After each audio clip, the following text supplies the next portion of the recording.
Welcome to another episode of Dad's Rules with Kevin and Melissa Belzer. Hey. Hey, Oh. I shared with you a post tonight that I think is an absolutely brilliant idea. Oh, by the way, this is episode 231, blah, blah, blah. This, it was a Instagram video of someone that to declutter their home is taking random stuff and leaving it in other people's homes. And I was like, funny. that's brilliant. Just here you go. Here's a nice little trinket. It's been there the whole time. How long would it take to clear out like a bay of our garage? Just leaving it randomly somewhere. Thinking about what it is, it wouldn't take long. Well, it would take a while because people are like, where'd this come from? So I showed They left like a little bathroom thing. No, they were doing random stuff. They had like one was like a glass thing that had a glass top on it for like a cake. Oh. She put it in the bathroom. Oh, yeah, that's what I mean. That's what she's putting the thing in the bath. That's funny though. Yeah, I didn't realize it was a cake. And she put something else in the bathroom, stand. And she put like a gravy thing or whatever on a random counter in the kitchen. And I'm like, this is freaking brilliant. I'm sorry, but I'd notice if a gravy boat appeared on my island or my counter, I'd be like, what is this? Well, and some people may be happy because they'd be like, score! I have a gravy boat or whatever. Yeah, I always wanted a gravy boat. Maybe if we like took notes and then began like what we were doing.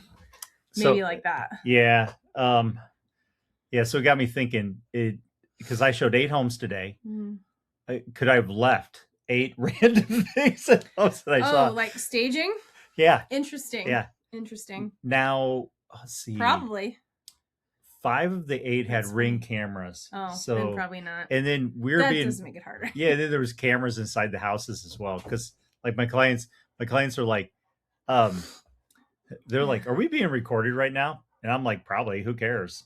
Right. It's like whatever. They're gonna, anymore. You have to assume that you're being filmed everywhere you go. I would say. I saw. It definitely seems like you should look out for that. I saw this video earlier, and there was a road rage incident on a city street over in Peoria between Arizona? Between 2 vehicles.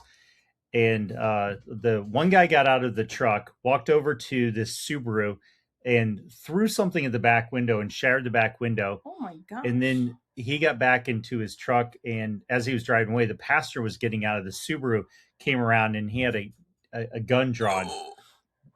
But they're saying no shots were fired or anything. Oh, that's good. However, the police, the police within the hour had both of them arrested. Of course. I thought that we were always told that these cameras were not recording anything. Because if you try to go back to them and say, hey, did you get such and such accident? They were like, oh, no, these don't record.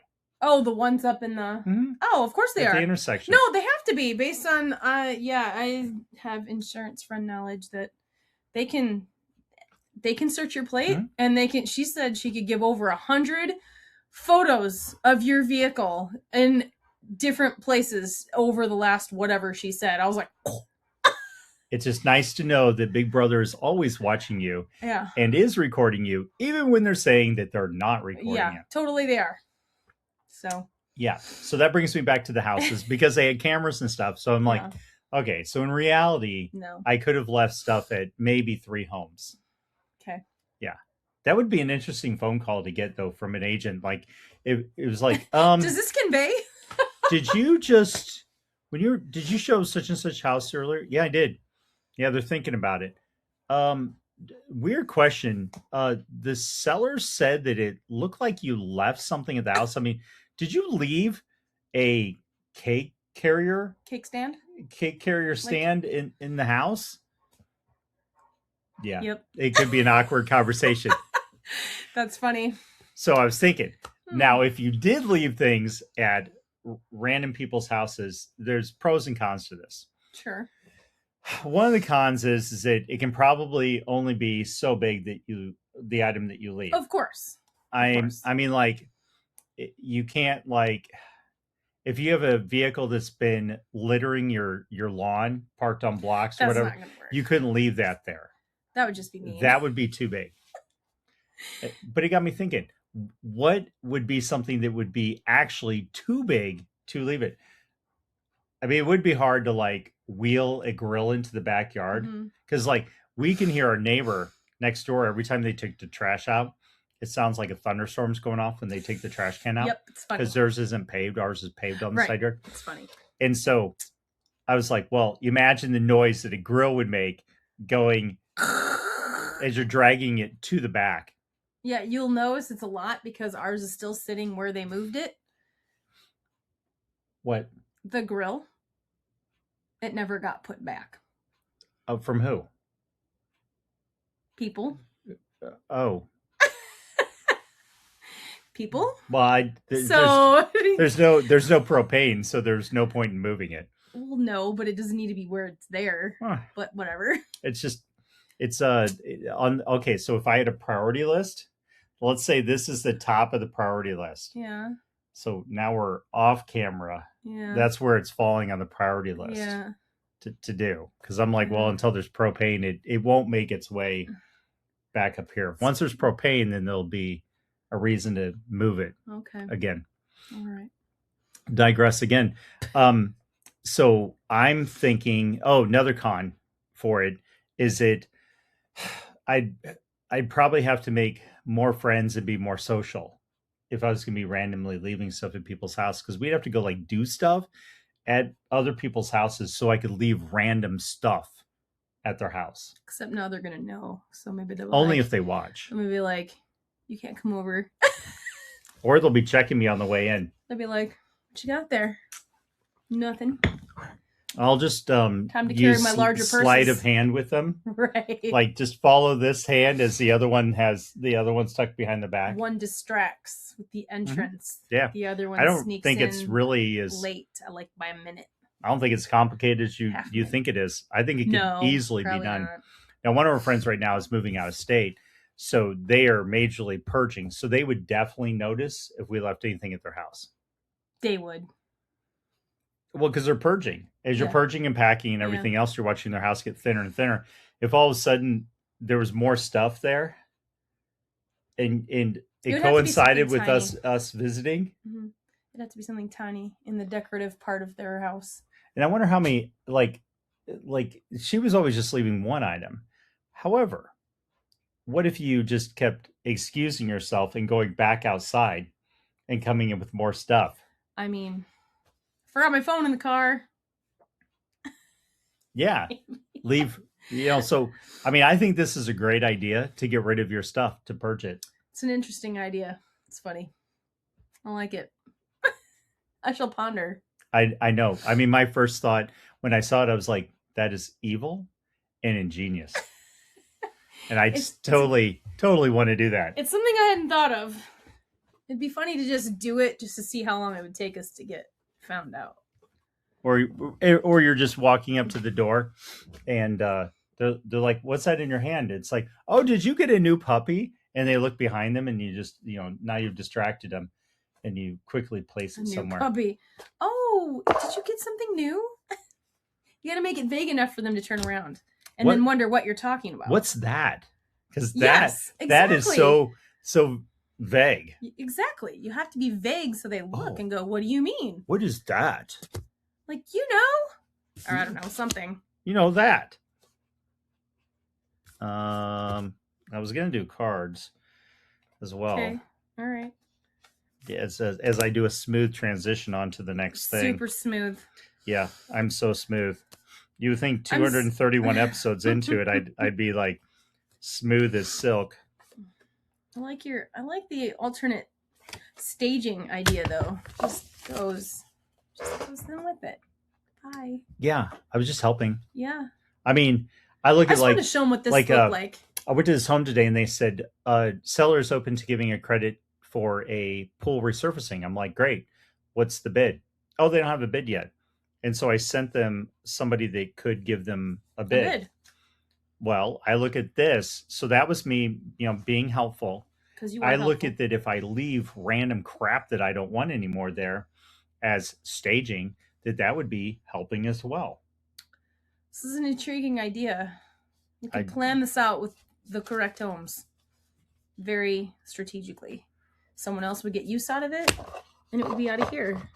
Interesting. Next on the episode, this is my transition stage. Okay. Next on the episode, we are going to do Icebreaker. Yeah, see, I can't even talk. Icebreaker Deeper Talk by Best Self. I have picked one random card from each category. From each category. And we're going to start first with, I don't know, this one is gray. Gray. It is called Dreams. Dreams. When do you feel most alive? When I'm doing social things. When you're doing social things. Social fun things. When I'm doing fun things.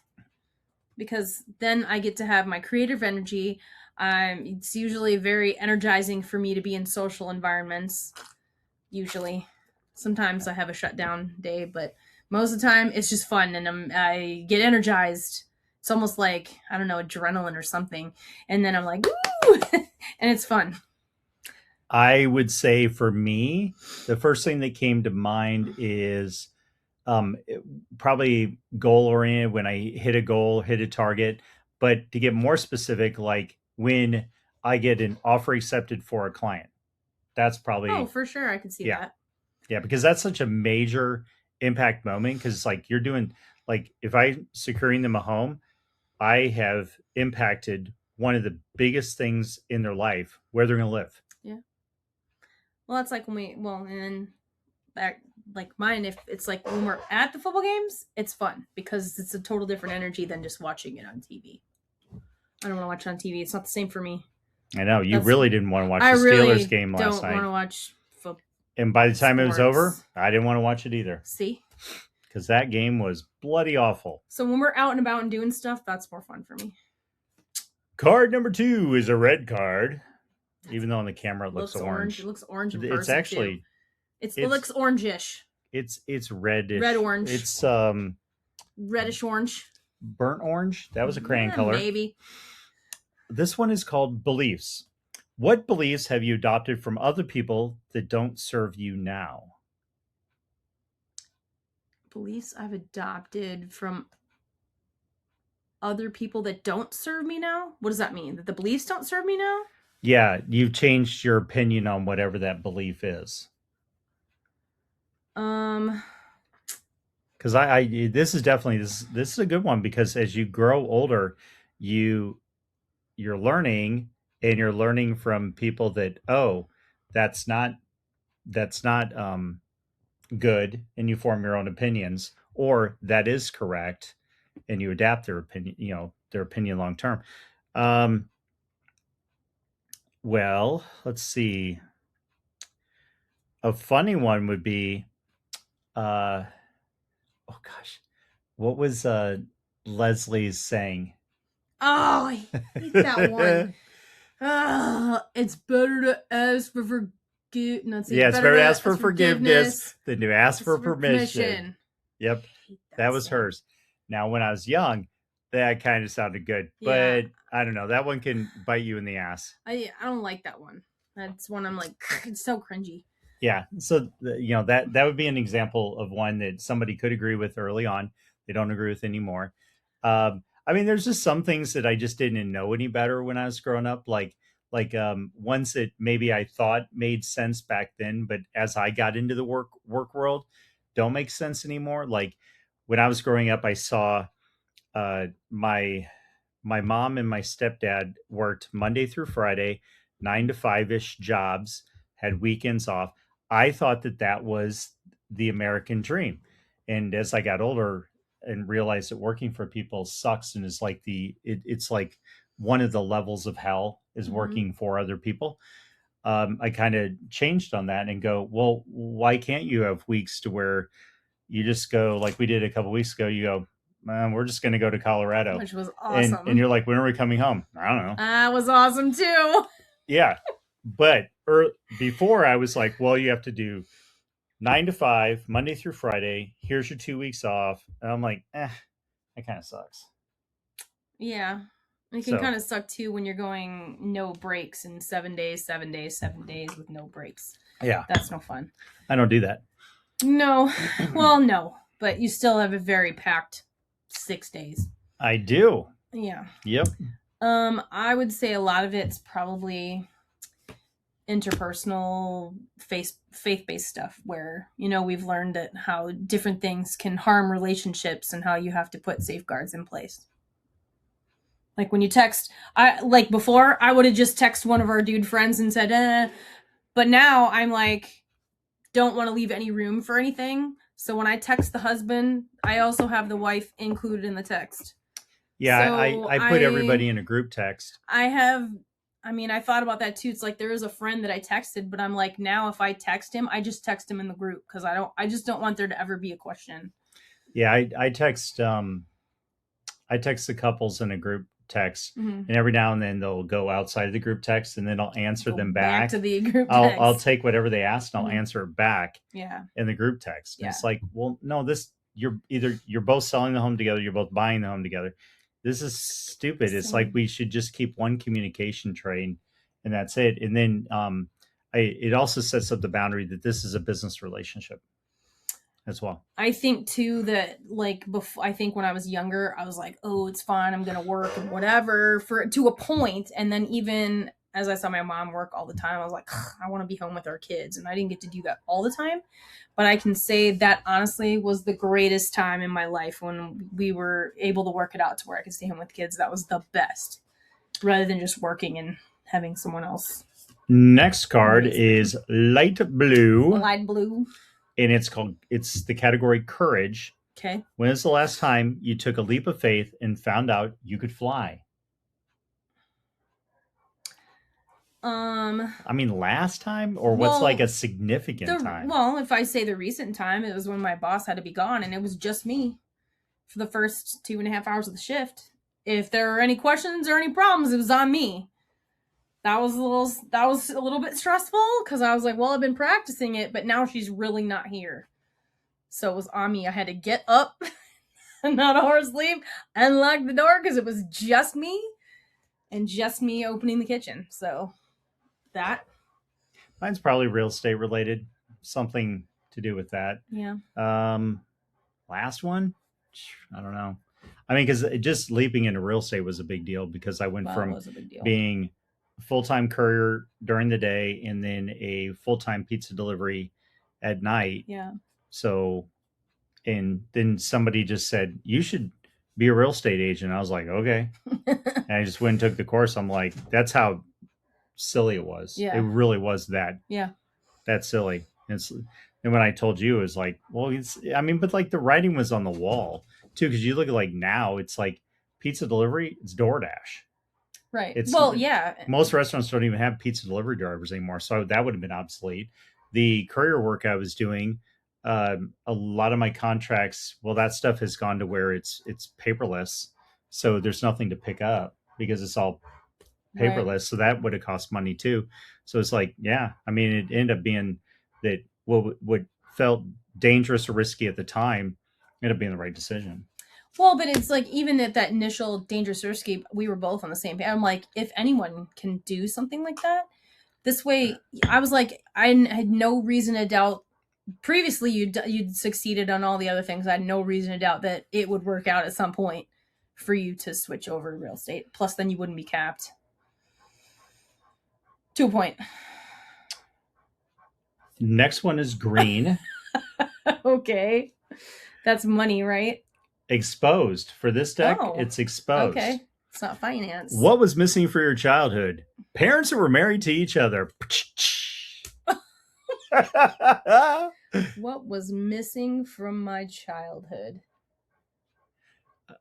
We had bonus parents, bonus brothers and sisters, or sister. Yeah. Yeah, parents that were married to each other. That'd be what was missing. Yeah, that's the first thing that popped into my mind. Here's the other thing: Christmas gifts that were labeled just to you and not for your 4 other brothers in the same house. So not actual gifts. No, those shared gifts. If they have to stay at Dad's house and you're only there during the summer, and 2 other weeks, yeah, those aren't your presents. It's not your present. Yeah. So yes, technically on that Christmas gift, it was also my Millennium Falcon, but I didn't get a Millennium Falcon. Yeah. I'm not bitter though. Yeah. I'm not. Yeah. You're not. No. Time with my family. I think When you were a child? Yeah. Your my parents worked and they were gone a lot, and I was home with my sisters a lot. I had to sacrifice a lot of my own social time to be with my sisters. Yeah, biggest thing I can pass on to anybody is that all the debt, all the toys, everything else, it's just not worth it.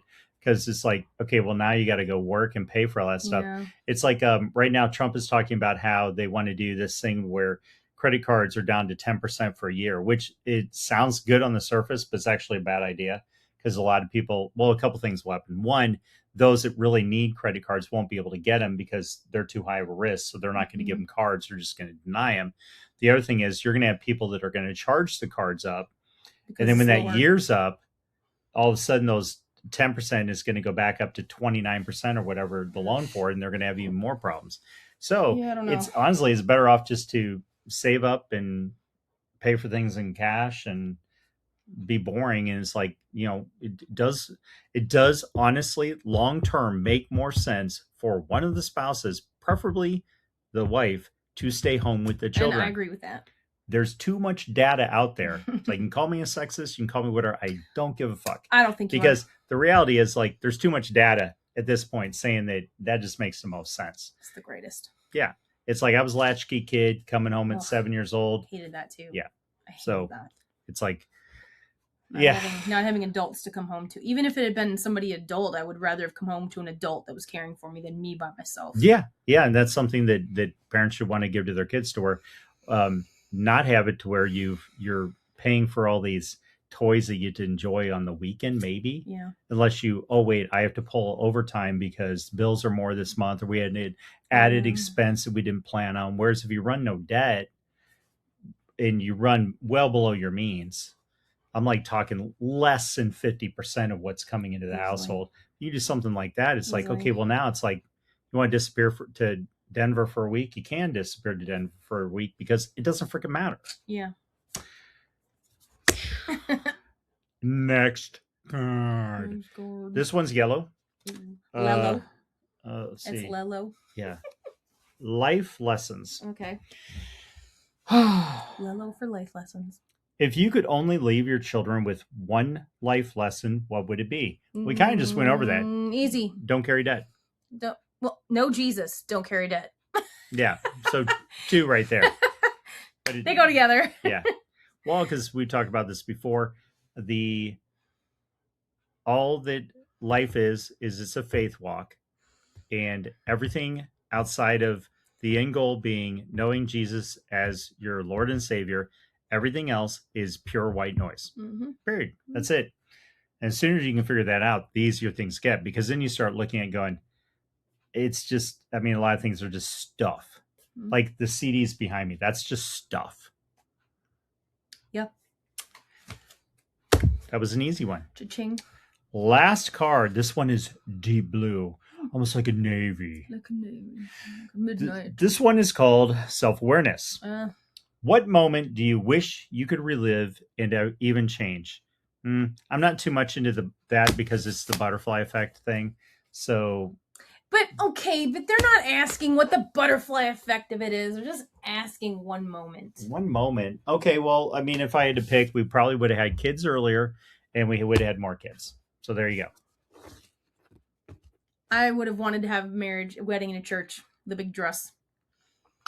And that's not to say to discount what we had, but I think that would have been fun. So more kids and a church wedding would have been amazing. Yeah, but we got off for $25. Yeah, but if you divide that up, so we've been married how long now? How many years? How many years have we been married? Well, let me do math. So 33? Yes. 33 years. Okay. Almost 34. So we got married for $25. Divided by 33. We're now at the point to where each year of marriage has cost us just over 75 cents. Oh my God. This is insane. That's just the cost of the license. That doesn't count the flowers and the stuff we bought. Okay, well, even if you add that still, up, let's say the roses were $50. Yeah, who paid for them? There's still a cost of the wedding. My parents. Okay. And then you still bought what? Shoes, jeans, and a shirt? I don't know. Yep, and I borrowed a tie. And I bought a dress. A zip up leather tie. So funny. Yeah. I didn't own a tie. Looked good. Okay, well, let's say that it all totals $330. Magically, it takes $330. That's such a good magically, number. It adds up to $330 divided by 33. That's $10 a year. That's less than $1 a month. You could sponsor, to sponsor a child on the late night TV infomercials is way more than that. Yeah. Yeah. Yeah. All right. Yeah, we would have more kids. That would have been fun. At least one more. Make it even. So it's like when they fight, it's like they can draw There's battle at least lines teams with two then. of them. There's always an odd man out when you have 3. Every single time. Yeah, they don't all agree. Horrible. All right. Okay. We're going to wrap it up there. So if you like the show, like, share. I was going to say repeat. Like, share, repeat. Like, share, repeat. Like, share, repeat. Like, share, repeat. Like, share, repeat. Like, share, comment, review. Review. That's the word. an R word. It also starts with the RE. That's the word we were comment. Yeah, I guess that's it on that. So until next time, go out and be the kick-ass adult I know you all can be.